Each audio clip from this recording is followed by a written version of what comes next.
it's Miss Lauren from the Lawrence branch, and today I'm going to share with you one of my favorite crafts. I do it all the time in the library, and it's called Shrinky Dinks. Shrinky Dinks are a really special plastic that starts out this size, and when you heat it up in the oven, they come out this size. So they shrink a lot and they get thicker. Now Shrinky Dinks are really cool. You can make a lot of different things with them. You can do lots of different types of jewelry, keychain, necklaces. I've even seen people do rings. They're really fun and the kids love watching them shrink in the oven. So let me show you what you need to make our Shrinky Dinks. So the first thing you need obviously is the Shrinky Dink plastic. Now this is Shrinky Dink brand plastic. I bought it from Michael's. You can get it from Amazon or Walmart as well. This is just plain sheets of the plastic. You could also buy little pre-made ones. These are already have a design on it, so kids would just color those in.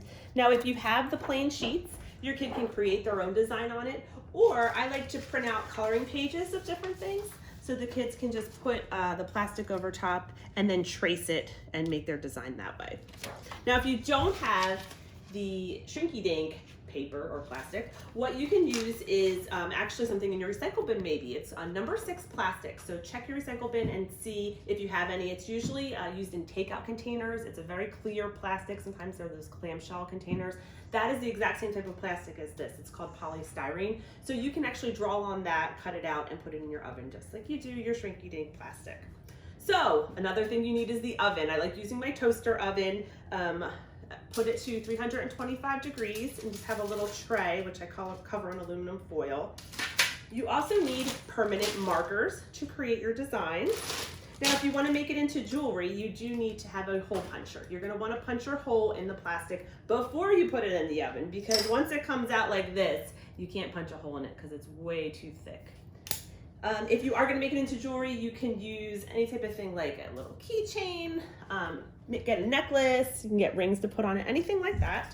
One thing we're going to try today is actually to do a handprint, your child's handprint, which is kind of cool. If you want to try that, you're going to need an ink pad or acrylic paint. You can put the paint right on their hands, put it down on the Shrinky Dink paper, cut it out, and then put it into the oven and watch it shrink. It makes a nice little keepsake. You can make it into a keychain as well. I like to have a spatula prepared, so once it shrinks down, it'll start to flatten out, but to make sure it's really flat, I like to use my spatula to sort of press it down to flatten out the plastic while it's still warm. And when I do this in the library, I also use parchment paper. So what happens is when you start out with your Shrinky Dink in this form, as you heat it up, it curls up like this and then flattens back down and gets smaller and thicker. So sometimes when it curls up like this, it likes to attach to itself. Sometimes it'll just pop right off and sometimes it'll stay and just get hardened like that. So in order to prevent that, especially when I'm in the library and I'm heating up all the kids' amazing projects, I like to put a piece of parchment paper on top while it's heating up, just so that it kind of weighs it down and it prevents it from sticking to itself. Okay, let's get crafty. So my kiddos, Nicholas and Bradley, are working on their Shrinky Dink creation. Nicholas is using one of the pre-made ones, so he just has to color it in with whatever colors he likes. And Bradley is creating his own design. He loves emojis. Just one thing to note, we are using permanent markers, so watch your clothes and your tabletop surfaces. And then once they are finished coloring, we are gonna put them in the oven. Okay, so we are gonna try to create our handprint Shrinky Dinks. And with Bradley's, I'm gonna use paint. So I just have acrylic paint here and a foam brush.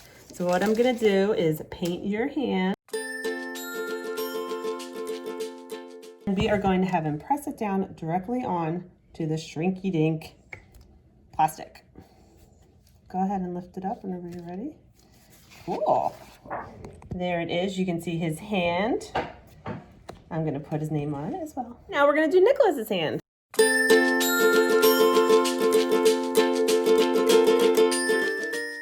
Okay, so here are our handprints right before we put them in the oven. I added their names to them, and you can also cut it out and make it whatever shape you'd like. One thing I do recommend is to round your corners. If you have a sharp corner edge, when it shrinks down, it gets even sharper. I also made sure to punch holes in them so that we can put them on a keychain when they come out.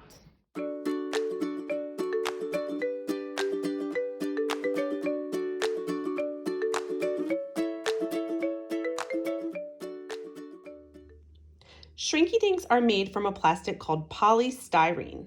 Polystyrene is made up of long polymer chains of molecules that are all jumbled up together. So we're going to use our string here to represent the long polymer chains.